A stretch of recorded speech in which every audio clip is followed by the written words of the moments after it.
Olá, meu amigo e amiga, estamos de volta com o nosso Portal do José, nesse final de domingão, hoje um pouquinho mais tarde do que os horários que normalmente eu venho aqui conversar com vocês, mas sempre passando para dar uma atualizada nos acontecimentos mais importantes que se dão aqui no nosso país. E nesse final de semana aconteceram situações, no mínimo, curiosas. Algumas classificariam como bizarrices desse universo paralelo do bolsonarismo. Pessoas que têm formação no direito continuam a toda hora a apresentar estratégias secretas, estratagemas, manobras, fórmulas mágicas para fazer com que o inelegível não vá para a cadeia.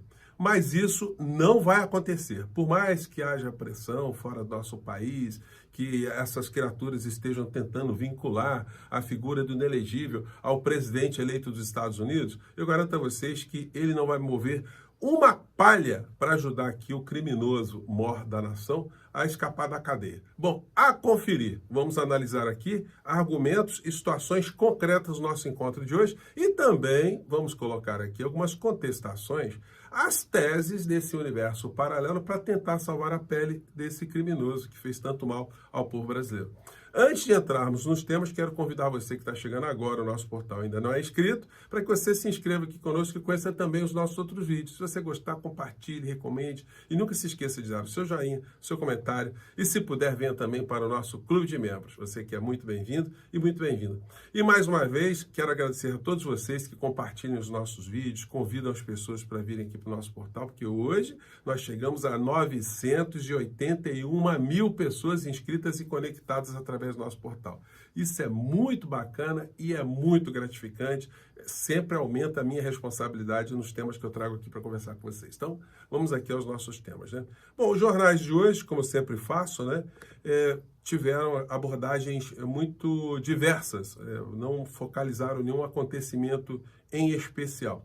Mas nós que acompanhamos aqui as coisas que acontecem na internet, nós estamos vendo que surtiu um grande efeito negativo e corrosivo as fake news que essa gente toda do universo paralelo anda espalhando para um lado e para o outro, né? Deixa eu ver se eu localizo aqui, só para citar. Eu poderia pegar vários bolsonaristas, né? Mas um vídeo com quase 500 mil de visualizações de pessoas mentindo de uma forma descarada sobre os efeitos de uma portaria, uma resolução da Receita Federal de setembro do ano passado e que entraria em vigor, aliás, entrou em vigor agora a partir de 1º de janeiro.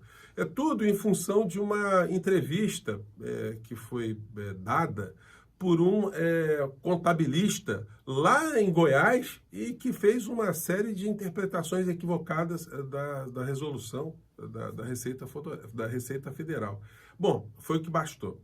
Os bolsonaristas não quiseram saber se era verdade, se é mentira, não checaram absolutamente nada e saíram divulgando tudo e que poderia de ruim para corroer a imagem do governo e atazanar também as pessoas aqui no nosso país, causaram também uma grande insatisfação, uma grande preocupação se essas pessoas estariam caindo na malha fina. Gente, tem uma coisa muito necessária aqui no nosso país, que é uma reforma em algumas disposições legais aqui no Brasil, que possibilite que figuras que atentem contra pessoas, instituições, pessoas jurídicas, governos, personalidades, para que essas pessoas sejam responsabilizadas pecuniariamente, porque eles gozam de uma impunidade gigantesca, porque uma condenação com uma pessoa que fatura alto com mentira, uma condenação de 30 mil reais, 20 mil reais, isso não é absolutamente nada.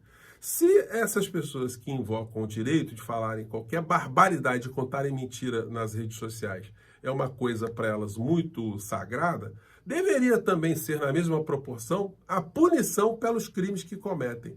Então, gente, o que estão espalhando de desinformação em relação ao Pix, e nós esperamos que ao longo dos próximos dias essas desinformações elas fiquem dissipadas, mas fica aí um alerta geral para a gente lidar com essas situações. Bom, o que não sai do debate nesse final de semana também, além dessa história do Pix, né, a posição do ministro Alexandre de Moraes em relação ao pedido da família do inelegível, do advogado do inelegível, para que ele tenha o seu passaporte restituído para poder viajar para a posse de Donald Trump. Gente, O convite foi um troço chinfrim, sem pé nem cabeça. O ministro olhou e falou, isso não tá virando bagunça descarada esse troço aí. E no final, eu quero sublinhar aqui com vocês o seguinte, olha, que ele colocou aqui para condição para se manifestar, né? Após a necessária complementação do tal convite, informações do tal convite, abra-se vista imediata à Procuradoria-Geral da República para manifestação. Vamos nos lembrar que o Procurador-Geral da República está de plantão, né? Ele criou uma força-tarefa para cuidar dos assuntos aí relacionados aos crimes que o inelegível cometeu. Então, gente, vocês imaginem só o Procurador-Geral da República que está lá com uma penca de acusações contra o inelegível em função do roubo de joias, vamos falar assim no português bem claro, né? O outro inquérito também da adulteração dos cartões de vacina, a invasão no sistema do SUS para adulterar essas informações, formando ali vários tipos de quadrilhas, e aí, para complementar, chega o inquérito do golpe, mostrando as coisas mais cabeludas. Vocês acham que o Procurador-Geral da República, diante de todas as informações do trabalho que ele está tendo nesse mês de janeiro, ele vai dizer, ah, não, tudo bem, o causador dessa montanha de trabalho que nós estamos tendo aqui, com essa montanha de criminosos, isso não tem problema nenhum. Vamos liberar o passaporte dele para ele poder ir a um converscote internacional de ultradireitistas, que quem sabe ele volte para o nosso país, né? Então, gente, o que você acha, meu amigo, minha amiga? Vocês acham que o Procurador-Geral da República vai facilitar a vida do inelegível? Eu acho que 99,99% das possibilidades são no sentido de indicar ali o ministro Alexandre de Moraes a negativa desse benefício. E mesmo que o Procurador-Geral da República entenda de uma forma muito benevolente que o Bolsonaro pode viajar para fora do nosso país, o ministro Alexandre de Moraes não está obrigado a obedecer a esse entendimento, né? O Dudu Bananinha está esbravejando para todo lado, está cuspindo marimbondo, dando declarações por todos os lados nos Estados Unidos que a eleição de Trump vai ajudar a salvar o pai dele, tirar o pai dele da cadeia, enfim. Mas aí a gente vê coisas muito contraditórias e sui generis nesse universo. Eu já mostrei aqui para vocês um jurista, entre aspas, do Paraná, que eu apelidei de o jeguinho lustroso do direito. Pois bem, agora tem essa senhora aqui que é apelidada de juíza, porque ela não é mais juíza, porque ela foi banida da magistratura. Mas alguns canais de direita colocam aqui. Urgente. Juíza Ludmila revela jogada de mestre de Trump contra Moraes e STF no convite a Bolsonaro. Olha só o trechinho aqui dessa senhora falando. Vamos lá. É uma afronta direta e explícita de Trump contra Lula e Alexandre de Moraes. Vocês imaginem só, um presidente dos Estados Unidos está preocupado com um ministro da Suprema Corte de um país de terceiro mundo, nosso país aqui, querido por nós, amado por nós, mas na cabeça dessas criaturas, um país que não merece um presidente dos Estados Unidos se envolver para tentar salvar a pele de um criminoso, né? Mas na cabeça dessas criaturas, isso vale. Então, o Trump fez uma jogada de mestre contra o ministro Alexandre de Moraes. Não é à toa que essa senhora foi expulsa da magistratura, né? E aí ela veio com esse vídeo aqui novinho. Olha que coisa. Saiba quais são as 4 novas estratégias de Bolsonaro no STF. Gente, é muita estratégia, né? Vai ser um negócio, fazer um catálogo de estratégias que não surtirão o menor efeito, né? Mas vamos ver aqui a criatura falando? Vamos pegar aqui ela falando, vamos lá. Bolsonaro lançou agora. Aqui, ó, Bolsonaro lançou agora. O que foi, minha filha? Agora, 4 novas estratégias no STF para não ser preso e também para tentar reverter a sua inelegibilidade para as próximas eleições. Eu vou fazer aqui uma análise sobre quais são essas 4 estratégias e o que eu penso delas, se elas tendem a funcionar, se podem funcionar ou não, ou se vão ser uma catástrofe completa. Eu gostei dessa parte, né? Se será uma catástrofe completa, né? Eu tô achando que vai ficar por aí, viu, senhora ex-juíza expulsa da magistratura? Até o seguinte, o Moraes e o Bonet, como a gente sabe, não tiraram férias, ficaram aí analisando o processo, o Bonet está correndo para preparar aquela denúncia do inquérito do golpe, e todo mundo já sabe o resultado, todo mundo já sabe que eles querem a condenação do Bolsonaro. Minha senhora, se a Dolph, que a senhora sabe de quem que eu estou falando, né? Fosse para o tribunal de Nuremberg, no final da Segunda Guerra Mundial, a senhora teria dúvidas em relação ao veredito direcionado à criatura do monstro? Depois das monstruosidades todas que o inelegível cometeu contra a nossa saúde física, a nossa saúde mental, a nossa democracia, as provas todas, que são montanhas de provas, a senhora acha que é muito complicado a gente dar um palpite que ele será condenado? Então, enfim, né? Mas a criatura prossegue por aí. E no final, a conclusão, né? A conclusão é muito interessante. Vamos pegar aqui, gente. Deixa eu aumentar um pouquinho o som. Fala, criatura. Então a gente sabe muito bem que qualquer indulto que venha a ser dado ao doutor... Ah, detalhe, né?